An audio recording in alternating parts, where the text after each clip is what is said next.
I'm John Greaves, and I'm running for mayor of Clark. We hear a lot about tax breaks for developers, but I wanted to get into a little more detail. One important tax break is called pilot. Pilot stands for payment in lieu of taxes, or you could just say payment instead of taxes. So when Clark agrees to a pilot, the developer is actually paying zero taxes. Instead, they pay a pilot fee. Here's how it works. Normally, your taxes are split so about 30% goes to the town, 50% to our schools, and 20% to the county. When there's a pilot fee paid, the total amount is actually lower, and it's split 95% to Clark, 5% to Union County, and 0% to Clark schools.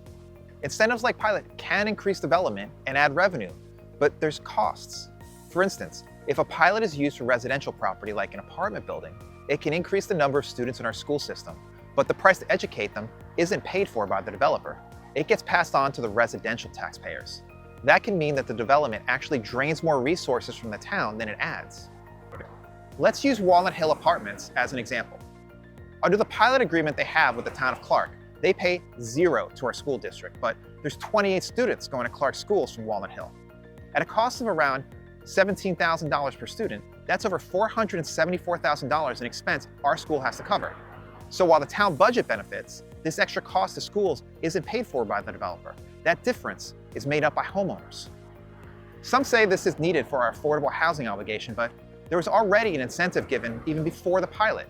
There's a town ordinance requiring 20% affordable housing, and Walnut Hill was given a discounted requirement of only 16%.